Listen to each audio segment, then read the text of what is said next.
Hello दोस्तों, स्वागत है आपका दृष्टि आईएएस के PT current affair revision series program में।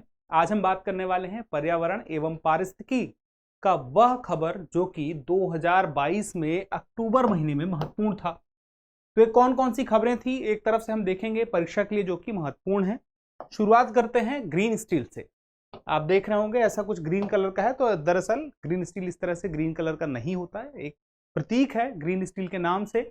दरअसल ग्रीन स्टील होता ऐसा स्टील है जो जब हम उसको बनाते हैं तो उसको बनाने के लिए हमें ऊर्जा की जरूरत होती है, ऊर्जा के लिए ईंधन की जरूरत होती है। तो हम जिस ईंधन का इस्तेमाल करते हैं वो मुख्य रूप से कोयले के रूप में हम इस्तेमाल करते हैं। तो वह कोयले का जब हम इस्तेमाल करते हैं तो उससे क्या होता है कि वायुमंडल में कार्बन का उत्सर्जन काफी ज्यादा होता है। तो उस कार्बन के उत्सर्जन को लगभग कम कर देने के लिए या कि खत्म कर देने के लिए जरूरी है कि ऐसे ईंधन का इस्तेमाल किया जाए जो कार्बन का उत्सर्जन ना करता हो।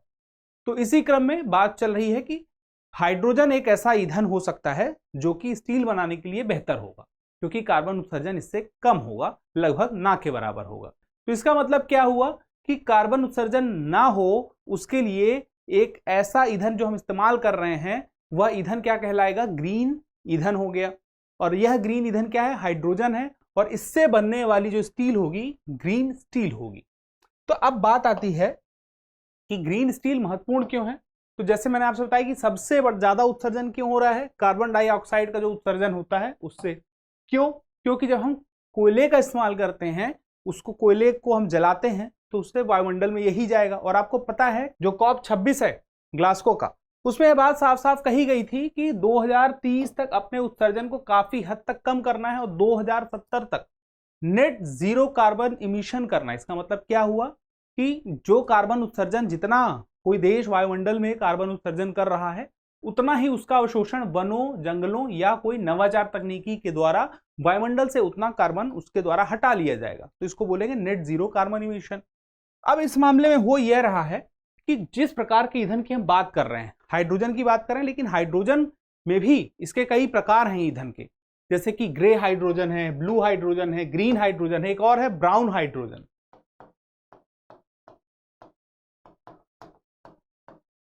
अब ये ब्राउन हाइड्रोजन क्या है? वही बात, कोयले से जब हम हाइड्रोजन बनाते हैं, अब कैसे बनाते हैं इस बात को समझ लीजिए। हाइड्रोजन, यह जो ईंधन है, हाइड्रोजन मुक्त रूप से हमें प्राप्त होता नहीं है, जो वायुमंडल में है वो सबसे ऊपर है। तो हमें मुक्त रूप से हाइड्रोजन ईंधन के रूप में प्राप्त करने के लिए एक खास प्रक्रिया का इस्तेमाल करना पड़ता है, जिसको हम जल का विद्युत अपघटन क्या कहते हैं, या तो इलेक्ट्रोलिसिस भी कहते हैं। अब जल का विद्युत अपघटन कैसे होता है कि जल यानी कि H2O में हम बिजली जो है यानी कि विद्युत प्रवाहित करेंगे तो उससे होगा यह कि हमें हाइड्रोजन अलग से प्राप्त हो जाएगा। ठीक है, अब देखिए यहां पे बात आती है, हाइड्रोजन जब यहां पे हमें प्राप्त हो रहा है तो बिजली जो हम प्रवाहित कर रहे हैं, तो यह बिजली कहां से हमें प्राप्त हो रही है? अगर यह बिजली, जैसे हम कोयले को जला करके बिजली प्राप्त करते हैं, तो कोयले को जला करके हमने क्या किया, जैसे कोयला था, इसे हमने जलाया और इससे हमने बिजली प्राप्त की, और यह बिजली का इस्तेमाल हमने किया H2O के साथ जल के विद्युत अपघटन के लिए, यानी कि इलेक्ट्रोलिसिस के लिए। तो इससे जो हाइड्रोजन हमें प्राप्त होगा वह क्या कहलाएगा? Brown hydrogen. अब देखिए, चूंकि इसकी वजह से यहां पे हम जो बिजली इस्तेमाल कर रहे हैं वो कोयले से हो रही है, उससे कार्बन उत्सर्जन हो रहा है, इसीलिए इसे हम क्या कहते हैं? Brown hydrogen. उसके बाद ग्रे हाइड्रोजन की बात करें तो इसमें क्या होता है? नेचुरल गैस का इस्तेमाल करते हैं। अब नेचुरल गैस यानी प्राकृतिक गैस का जो हम इस्तेमाल किए बिजली बनाने में, बिजली हमने बनाई प्राकृतिक गैस से, वहां पे क्या होता है? वहां पे भी कार्बन इमिशन होता है। तो वह कार्बन इमिशन वायुमंडल में चला जाता है और उसके बाद वही जल का विद्युत अपघटन होता है और उसके बाद हमें हाइड्रोजन प्राप्त होता है। ब्लू में क्या होता है? यह भी नेचुरल गैस से प्राप्त होता है, लेकिन इसमें मुख्य बात यह होती है कि जो इससे कार्बन उत्सर्जन हो रहा है, जैसे CO2 का उत्सर्जन हो रहा है, उसे हम अपने पास स्टॉक कर लेते हैं काफी समय के लिए। वायुमंडल में डायरेक्ट वह नहीं जा पाता है, लेकिन एक समय के बाद वह रिलीज तो होगा ही।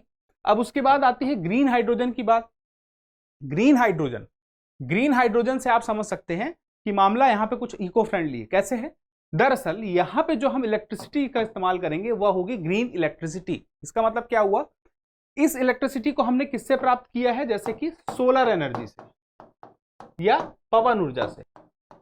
जब हम इस प्रकार से बिजली प्राप्त करेंगे सोलर एनर्जी या पवन ऊर्जा के द्वारा, फिर उससे उस बिजली से हम जल का विद्युत अपघटन करेंगे और हाइड्रोजन प्राप्त करेंगे। तो इस हाइड्रोजन को प्राप्त करने में क्या हुआ, कार्बन का उत्सर्जन नहीं हुआ, ठीक है। और यह जो हाइड्रोजन है, यह जो है जब इस्तेमाल होगा, इसका हम ऊर्जा के रूप में इस्तेमाल करेंगे आगे, उससे कार्बन का उत्सर्जन नहीं होगा और पूरे प्रोसेस में ना के बराबर कार्बन का उत्सर्जन होगा। इस वजह से इसे हम क्या कहते हैं, ग्रीन हाइड्रोजन। तो इसके इस्तेमाल की ओर भारत बढ़ने का प्रयास कर रहा है कि 2030 तक काफी अच्छी मात्रा में हम इससे ग्रीन हाइड्रोजन प्राप्त करेंगे। अब इसी क्रम में भारत में ग्रीन हाइड्रोजन ईंधन ज्यादा से ज्यादा प्राप्त हो सके, उसके लिए राष्ट्रीय हाइड्रोजन ऊर्जा मिशन NHM की घोषणा अभी कुछ समय पहले ही हुई थी, कुछ वर्ष पहले। अब देखिए, इसमें याद रखिएगा इस मिशन को क्यों शुरू किया गया, देश में स्वच्छ वैकल्पिक ईंधन विकल्प के रूप में मौजूद हो। देश में अगर हमें स्वच्छ वैकल्पिक ईंधन मिलेगा, यानी कि कार्बन उत्सर्जन उस ईंधन से नहीं होगा, तो बाहर से हम जो जीवाश्म ईंधन आयात करते हैं उसकी वजह से जो हमें बहुत सारा पैसा देना पड़ता है, वह पैसा हमें नहीं देना पड़ेगा। डॉलर में जो हमें पैसा देना पड़ता है, साथ में जो हमें कार्बन स्टॉक करना होगा वह कम करना होगा। इसकी वजह से नेट जीरो इमिशन प्राप्त करना हमारे लिए आसान हो जाएगा। देखिए इसमें क्या लक्ष्य है, इसमें एक लक्ष्य है कि 2030 तक भारत में लगभग 125 गीगावाट की नवीकरणीय ऊर्जा क्षमता विकसित करने के साथ साथ प्रतिवर्ष यानी कि हर साल 5 मिलियन मीट्रिक टन की हरित हाइड्रोजन उत्पादन क्षमता का विकास करना है। बात वही हो गई, जब हमारे पास यह ईंधन उपलब्ध होगा तो हम विभिन्न क्षेत्रों में, चाहे वह वाहन के लिए ही क्यों ना हो, उसका उपयोग कर पाएंगे, इस्पात क्षेत्र के लिए भी इसका उपयोग कर पाएंगे। और ऐसा करना जरूरी भी है, क्योंकि वैसे तो भारत में नॉर्म्स जो हैं स्टील को बनाने के बहुत ही सिंपल हैं, बहुत ही सीधे साधे हैं। यूरोप की तरह कठिन नहीं है, पश्चिमी देशों में वहां बहुत जटिल है, आसान नहीं। इस वजह से होता यह है कि नॉर्म्स चूंकि सरल है, इस वजह से स्टील बनाना भारत में थोड़ी सी सस्ता पड़ जाता है। अब यूरोप के देश आगे चल के उस पर फिर टैक्स लगा देंगे, चूंकि कहीं ना कहीं भारत में जो स्टील बनता है उसमें कार्बन उत्सर्जन कहीं ज्यादा होता है। तो उस कार्बन उत्सर्जन की वजह से यूरोप के देश उस पर अगर टैक्स लगा दें तो अपने आप उसकी कीमत बढ़ जाएगी और जो भारत का स्टील है वो कंपटीशन से बाहर हो जाएगा। तो बेहतर यही होगा कि हम इस बात का ध्यान रखें कि इस वजह से कोई टैक्स ना लगाने पाए इस्पात उत्पाद पे, स्टील पे। अब आगे बात आती है इसमें गैलापागोस द्वीप समूह। अब गैलापागोस द्वीप समूह क्या है, दक्षिण अमेरिका का जो पश्चिमी तट है उससे लगभग 1000 किलोमीटर दूर यहाँ पे प्रशांत महासागर में गैलापागोस द्वीप समूह है, इक्वाडोर का ही भाग है। अब यह गैलापागोस द्वीप समूह काफी चर्चा में है, काफी समय से है। इसके बारे में हम थोड़ा सा जान लेते हैं कि इसकी अवस्थिति जो है 60,000 वर्ग किलोमीटर में है। अब मैंने आपको बताया चूंकि किसका हिस्सा है, इक्वाडोर का हिस्सा है।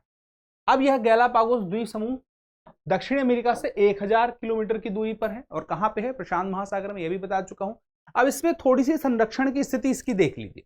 1935 में इसे वन्य जीव अभयारण्य का दर्जा मिला और आगे चल के राष्ट्रीय उद्यान का भी दर्जा मिलता है 1959 में। उसके बाद 1978 आता है और यूनेस्को का, याद रखिएगा, यूनेस्को का पहला विश्व धरोहर स्थल है। सबसे पहला कौन सा है, यही गैलापागोस। अब इसमें महत्वपूर्ण बात क्यों है, क्यों इसका संरक्षण की बात की जा रही है, क्योंकि यहाँ के कुछ वन्यजीव हैं जो कि महत्वपूर्ण है। इस द्वीप समूह पर मांटा रे और शार्क जैसे जलीय प्रजातियां पाई जाती हैं, नाम याद रखिएगा। साथ ही इन द्वीपों पर समुद्री इगुआन और वेब्ड अल्ट्राटोस जैसे कई जलीय वन्यजीव पाए जाते हैं।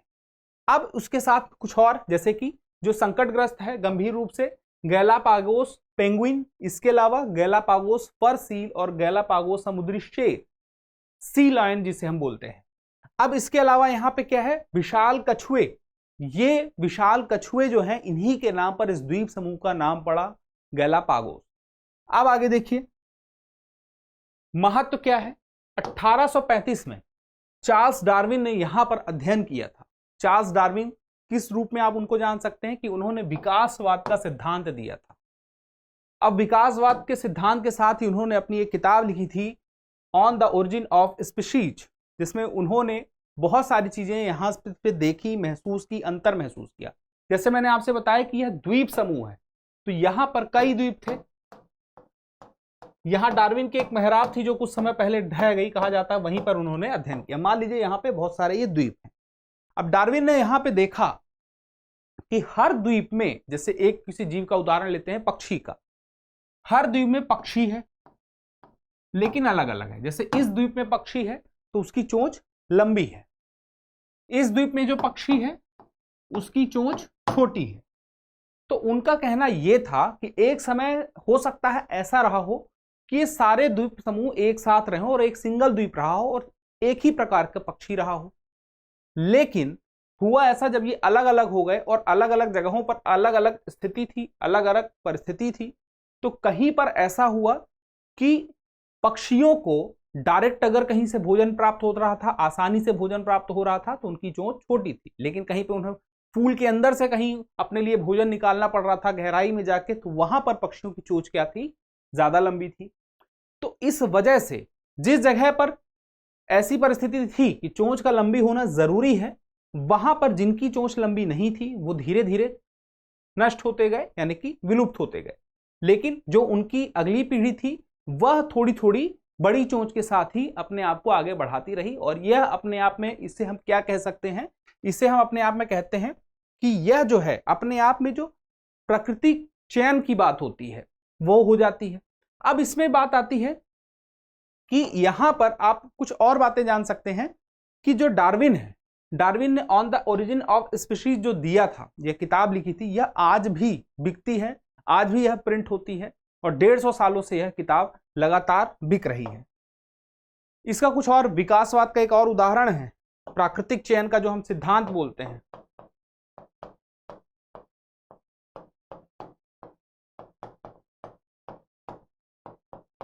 डार्विन का जो प्राकृतिक चयन का सिद्धांत है उसका एक बहुत बढ़िया उदाहरण है। दक्षिण अमेरिका के जंगलों में दो तरह की तितलियां थी, येलो तितली और काली तितली। जो काली तितली थी वह जहरीली थी और जो येलो तितली थी वह जहरीली नहीं थी।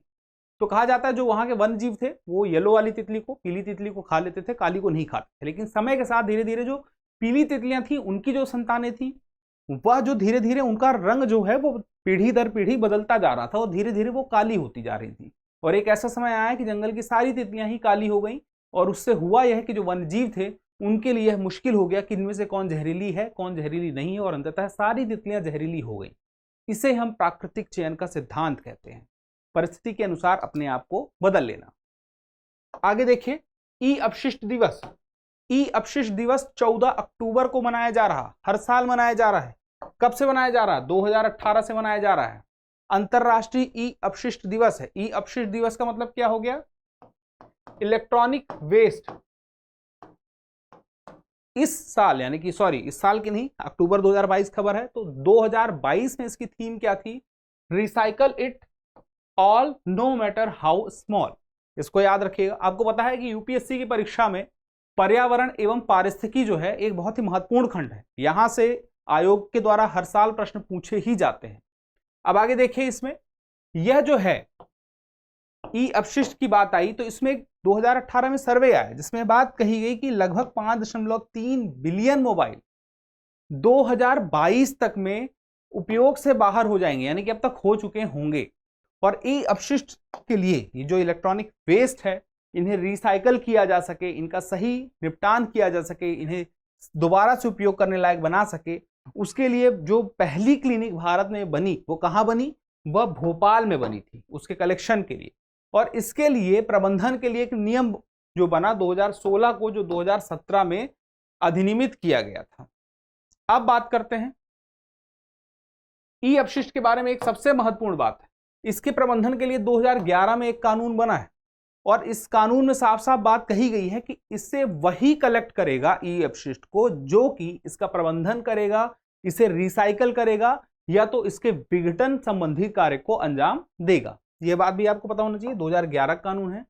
अब आता है सैंडलवुड स्पाइक डिजीज। इसका मतलब क्या हुआ?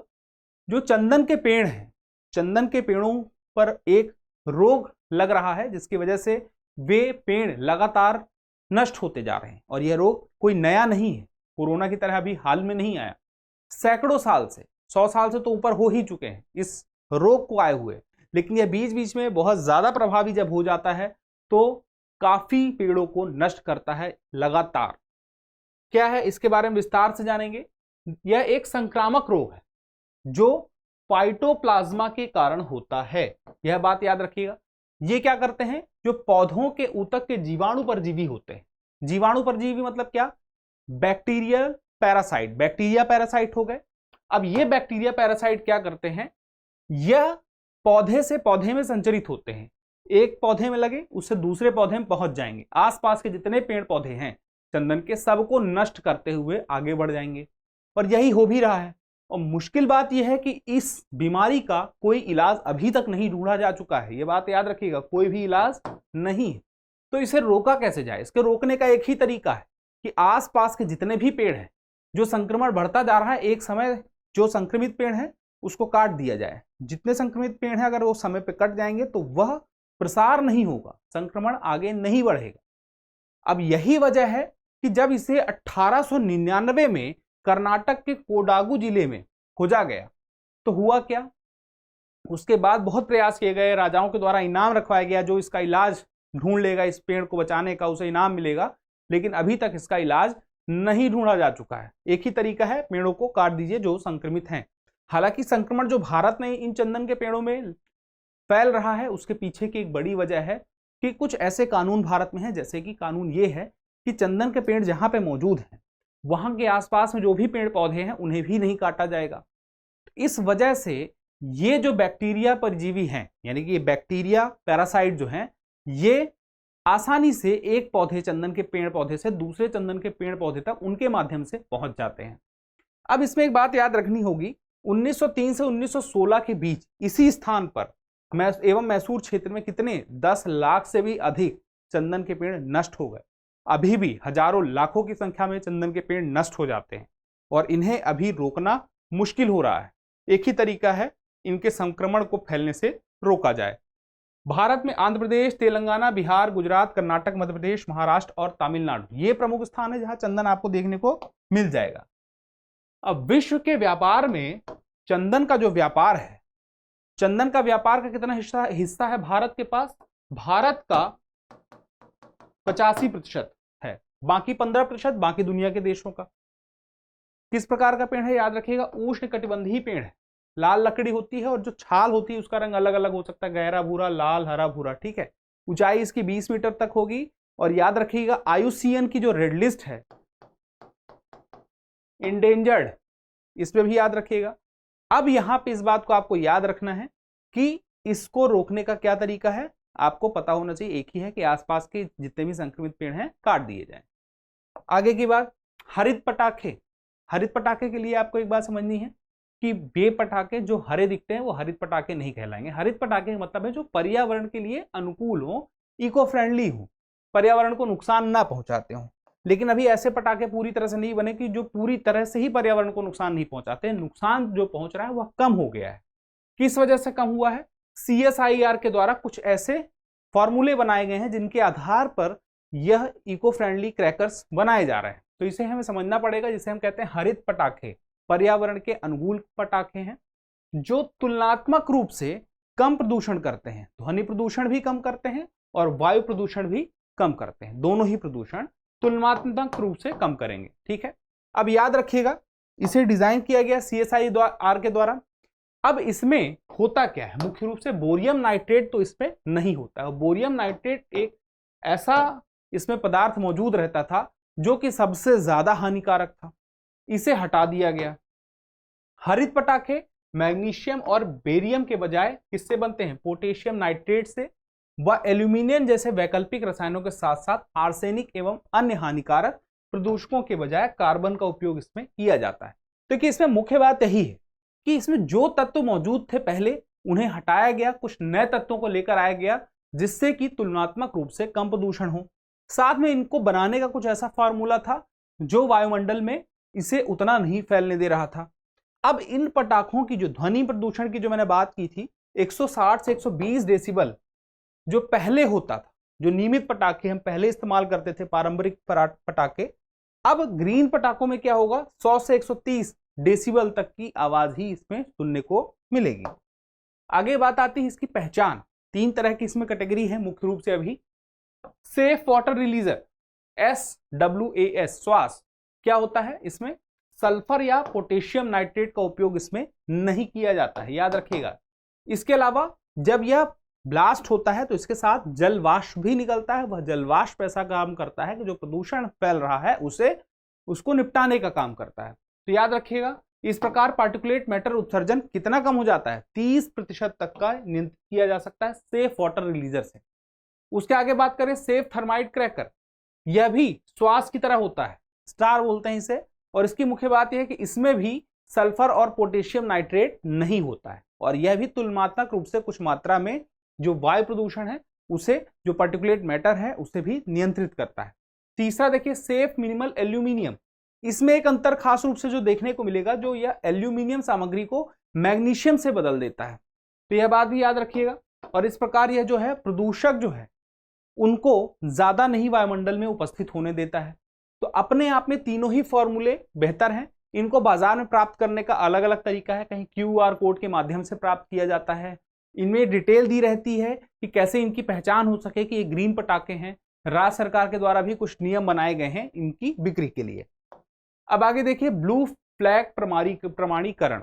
ब्लू फ्लैग प्रमाणीकरण क्या है? ब्लू फ्लैग सर्टिफिकेशन क्या है? इनका संबंध है, ये झंडा उन्हीं तटों, समुद्र तटों को मिलेगा, बीचेस को मिलेगा, जो कि अंतर्राष्ट्रीय स्तर पर सबसे साफ, सुरक्षित, पर्यावरण के अनुकूल होंगे, जहां की पारिस्थितिकी तंत्र को कोई भी नुकसान नहीं पहुंच रहा होगा, तथा अन्य और भी बहुत सारे पैमाने हैं जिन पे वे खरे उतरते होंगे। इस प्रकार के जो सर्टिफिकेशन है भारत के कितने बीचेस को मिल चुके हैं? 12 बीचेस को मिल चुके हैं, जिसमें अभी अक्टूबर के महीने में 2 बीचेस को मिला। पहले 10 थे, फिर 12 हुए। तो इसके बारे में हम थोड़ा विस्तार से जानते हैं। किस किस को मिला? लक्षद्वीप में 2 नए समुद्र तट, मिनिकाय थुंडी बीच और दूसरा कदमत बीच, इन दोनों को मिला। ये 11वें और 12वें, कुल संख्या कितनी हो गई? 12। ब्लू फ्लैग तट किसे बोलते हैं, इस बात को समझ लीजिए। दुनिया का सबसे साफ सुथरा समुद्र तट, इको टूरिज्म मॉडल है।